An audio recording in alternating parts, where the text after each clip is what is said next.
ان کی کتاب اورینٹلزم سے یہ ریفر کرتا ہے اس کو. تو جنرلی یعنی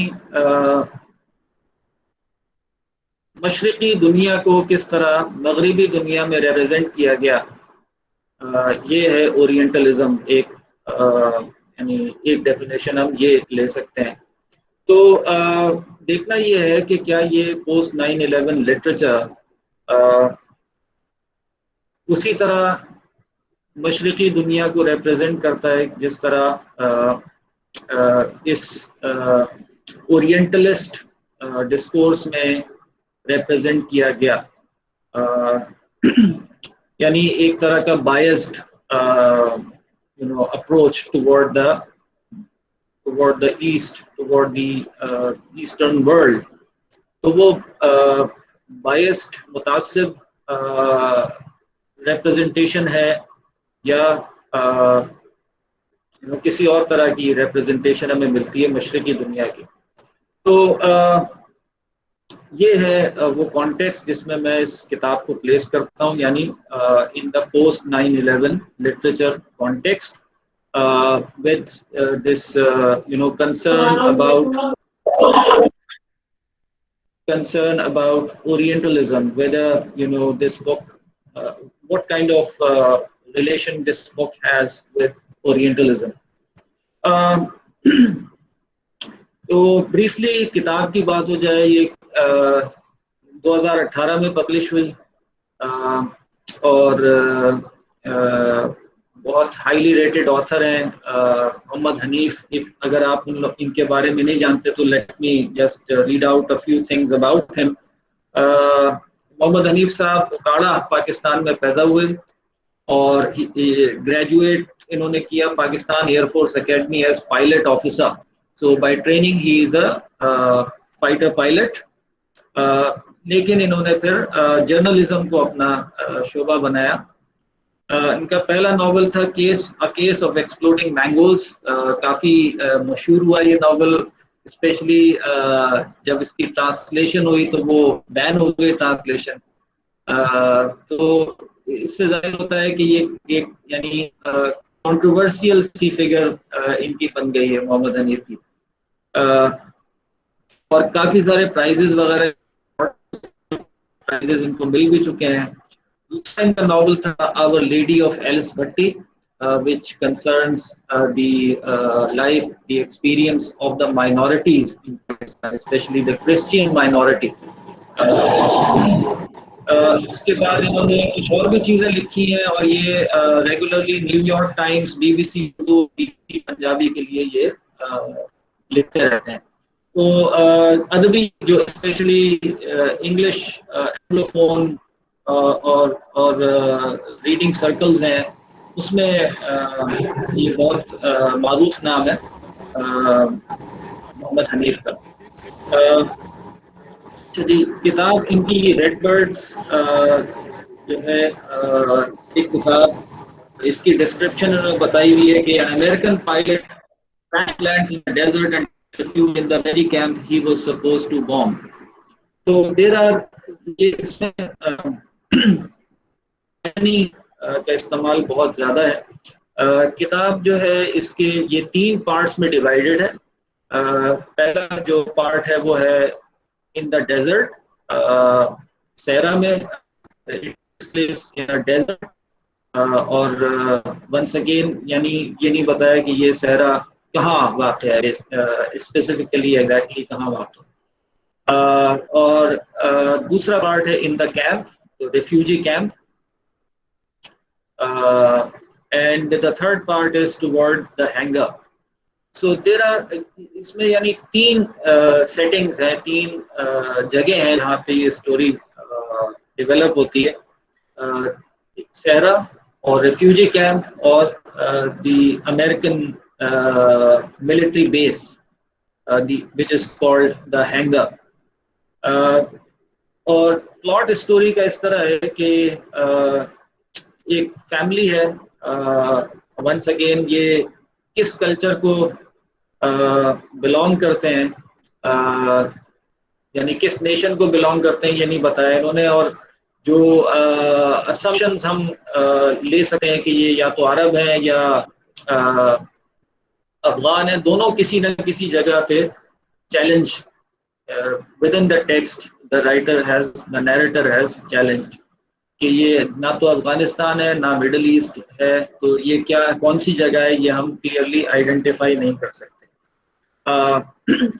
تو یہ ایک فیملی ہے جو ریفیوجی کیمپ میں رہتی ہے، اور اس فیملی کا اسٹرکچر یہ دیر از یعنی mother father, there are parents, there is a teenage boy and they have a dog, pet dog. تو جو مین ایونٹ ہے اس ناول میں، جو سمجھ لیں کہ اس اسٹوری کو کمپیل کرتا ہے، موو کرتا ہے، وہ ہے disappearance of the brother of this young boy. تو دو بیٹے ہیں اس فیملی میں اور دو لڑکے ہیں، اور ایک لڑکا جو ہے وہ ڈس اپیئر ہو جاتا ہے. اور ڈس اپیئر ہونے کے پیچھے جو واقعہ ہے وہ یہ ہے کہ امریکن جو ملٹری بیس ہے اس میں اس کو جاب مل جاتی ہے. یعنی اپیرنٹلی فادر جو ہے وہ یہ کہتے ہیں کہ اس کو ایک جاب مل رہی ہے اس ملٹری بیس میں. تو وہاں جانے کے بعد اس لڑکے کا کچھ نہیں پتا چلتا یہ کہاں گیا اور کبھی واپس آئے گا، کبھی فیملی سے ملے گا یا نہیں. تو ایک مسٹری جو ہے وہ سراؤنڈ کر رہی ہے اراؤنڈ دس ڈس اپیئرڈ. اور یہ جو چھوٹا بھائی ہے اس کی زندگی کا بڑا مقصد ہے کہ وہ کسی طرح اپنے بھائی کو واپس لے آئے، اور اس نے کریٹو انرجی اسی میں لگائی ہوئی ہے کہ کسی طرح وہ اتنی دولت جمع یعنی جو بھی اسباب ضروری ہیں وہ اختیار کر لے تاکہ وہ اپنے بھائی کو واپس آ سکے. تو واقعہ یہ ہوتا ہے کہ ایک امریکن پائلٹ جو ہے اس کا جہاز کریش ہو جاتا ہے اور وہ جو ہے وہ صحرا میں گرتا ہے، اور پھر یہ لڑکا اس کو ڈسکور کرتا ہے اور اس کو اپنے گھر لے آتا ہے. اور اس کے بعد پھر یہی یہ لڑکا یہ سوچتا ہے کہ اس امریکن پائلٹ کے تھرو جو ہے وہ اپنے بھائی تک پہنچ سکتا ہے، امریکن ملٹری بیس میں انفلٹریٹ کر کے کسی طرح انٹر کے اپنے بھائی کو واپس لا سکتا ہے. تو ان کی آپس کی گفتگو کافی انٹرسٹنگ ہے. کچھ اور یعنی انٹرسٹنگ کیریکٹرز ہیں. ایک کیریکٹر ہیں لیڈی فلاور باڈی، جن کا اگین ریئل نام ہمیں نہیں پتا، لیکن وہ ہیں وہاں پہ، اور وہ ایک کسی یعنی بیسیکلی وہ ایک ریسرچر ہیں. وہ the traumatic experience of Muslim teenage mind, Muslim teenage mind کے اوپر وہ ریسرچ کر رہی ہیں اپنی. تو بڑی انٹرسٹنگ چیزیں اس کے اندر، اور بہت سی ایسی چیزیں جو they are very touching, they are very moving, but all in a very strange sort of way, through irony, through satire, یعنی طنز کے انداز میں جو ہے وہ یہ چیزیں کنوے کی گئی ہیں. تو اس سے ایک چیز جو اس ناول میں جو اس کی میں اسٹرینتھ سمجھتا ہوں وہ یہ کہ اس کے اندر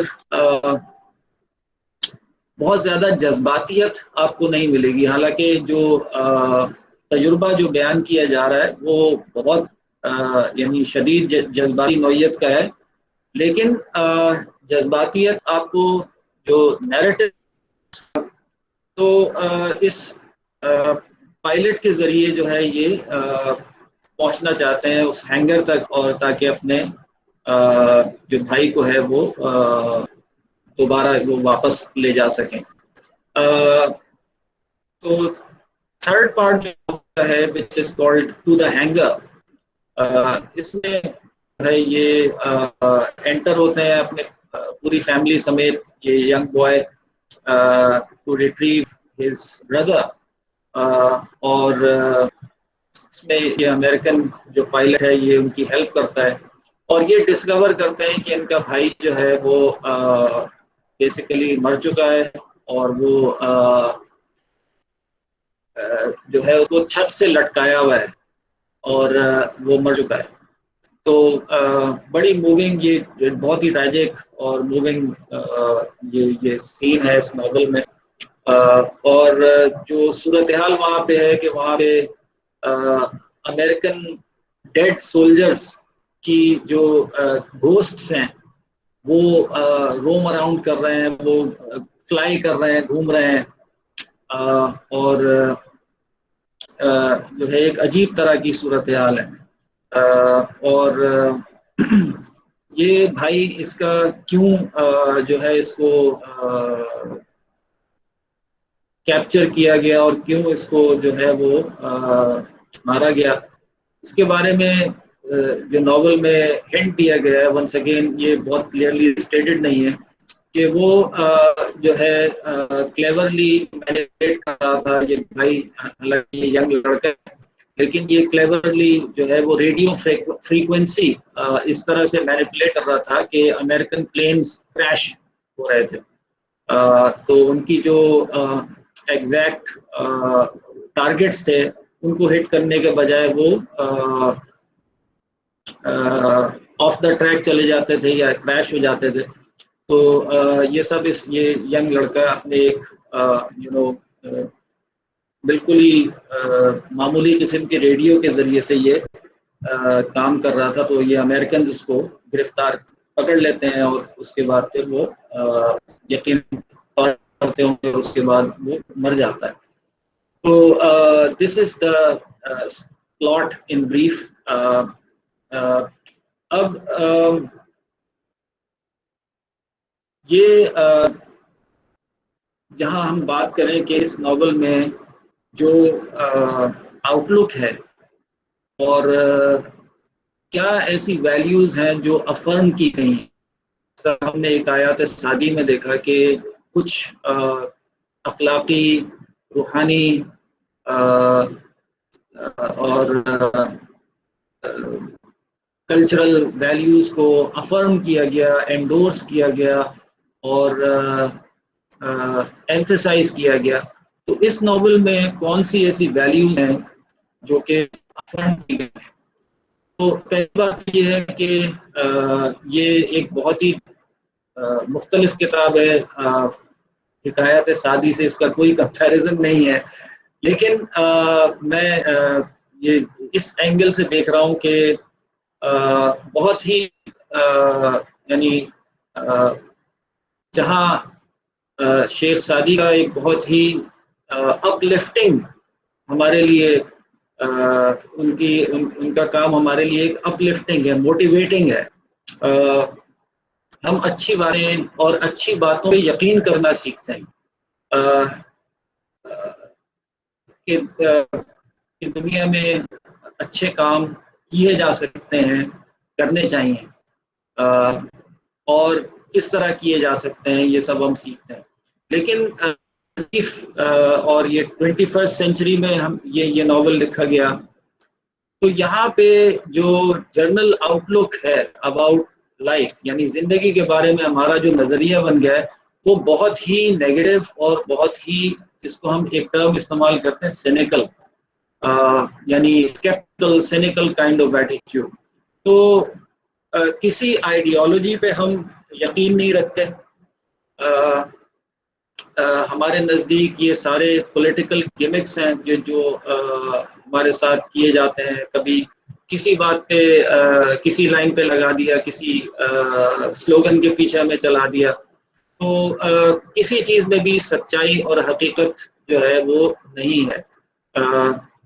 تو یہ اس دنیا میں اس وقت یعنی جو جنرلی انٹلیکچول جو رویہ ہے وہ سینیکل رویہ ہے، اور اس دنیا میں بہرحال ہمیں رہنا ہے، جب تک ہمیں رہنا ہے کسی نہ کسی پازیٹیو ویلیو کی ہمیں تلاش رہے گی۔ تو وہ کون سی چیز ہے جس کو ہم افرم کر سکتے ہیں، جس کو ہم انڈورس کر سکتے ہیں، جس کو ہم ایون پروپیگیٹ کر سکتے ہیں؟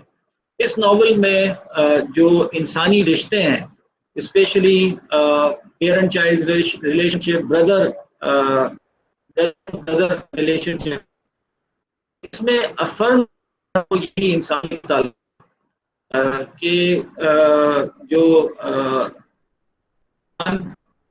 کسی کے لیے محبت اور رکھتا ہے، بس یہی ایک جو ہے وہ واحد انسان کے لیے چیز ہے اس دنیا میں، اور اس کے علاوہ دنیا میں صرف اور صرف جو ہے وہ وائلنس اور جھوٹ، ڈیسیپشن، یہ ساری چیزیں.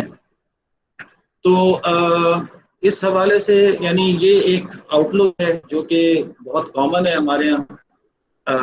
ہمارے یہاں سے مراد یعنی دنیا میں اس وقت بہت کامن یہ آؤٹ لک موجود ہے، اسپیشلی جو انٹلیکچوئل یعنی ادبی طبقہ آپ کو ملے گا، اس میں یہ ایٹیچیوڈ بہت شدید طور پہ پایا جائے گا کہ ہم ہمارے پاس کوئی ویلیوز باقی نہیں رہ گئیں جو کہ زندگی کے عملی تجربے کے ساتھ تعلق رکھتی ہیں.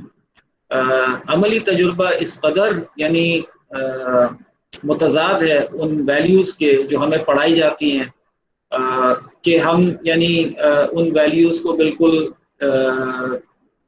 گزرے زمانے کی جو ہے وہ سمجھ سکتے ہیں، لیکن اس دور میں ان ویلیوز کا کوئی پلیس نہیں ہے. اگر کوئی ویلیو اس وقت دنیا میں جو ہے وہ باقی ہے اور باقی رکھنے والی ہے، وہ یہی انسانی تعلق ہے اور انسانیت کا درد ہے جو کہ یعنی باقی رہنا چاہیے. اس میں جو یہ درد اور جو یہ تجربہ کمیونیکیٹ کیا گیا، اس میں خاص یعنی ایک نیریٹو ٹیکنیک جیسے میں نے کہا استعمال کی گئی ہے جس کو کہتے ہیں میجیکل ریئلزم. تو میجیکل ریئلزم بھی ہے، سمبلزم بھی ہے. Red birds is the main symbol. So what are these red birds? Let me read out a passage from the book اور دیکھتے ہیں کہ یہ ریڈ برڈز کے سمبل سے کیا مراد ہے. So in my text it is on page number 83. In fact, it is chapter 10, in which part 1, chapter 10, in which the red birds are mentioned. اور یہ ریڈ برڈز کسی کو نظر نہیں آتی سوائے ڈاگ کے، یعنی dog is one of the narrators. 3 narrators ہیں اس مینلی 3 نیریٹرز ہیں. آخر میں جا کے وہ اور بھی نیریٹرز آ جاتے ہیں، but mainly 3 narrators. The young boy main narrator is Major Ali, the American pilot. اس میں آپ ایک انٹرسٹنگ چیز جو نوٹ کر سکتے ہیں وہ یہ ہے کہ جو بھائی جو لڑکا جو غائب ہو جاتا ہے، جو ڈسپیئر ہو جاتا ہے، اس کا نام ہوتا ہے علی، اور یہ امریکن پائلٹ ہے میجر علی. تو علی اور ایلی میں کافی یعنی مماثلت ہے، تو اس پہ بھی غور کیا جا سکتا ہے کہ یہ مماثلت کیوں رکھی گئی ہے اور یعنی کس طرح کا تعلق ہے ایک امریکن پائلٹ اور ایک ten ager Muslim ten ager some where in the world, probably Middle East اور ایشیا. تو یہ ریڈ برڈز خالی اس ڈاگ کو نظر آتے ہیں اور وہ کہتا ہے کہ مجھے these red birds worry me, they are everywhere, what worries me more is that nobody seems to be able to do anything about them. تو اب یہ اس نے بتایا کہ یہ ریڈ برڈز کیا ہیں. Page number 84. Red birds are real. The reason we don't see them is because we don't want to. یہ ریڈ برڈز کیا ہیں بیسیکلی؟ یہ ان کھوئے ہوئے لوگوں کی روحیں ہیں، ان کھوئے ہوئے لوگوں کے بھوت ہیں جو جن کو ہم یاد نہیں رکھنا چاہتے.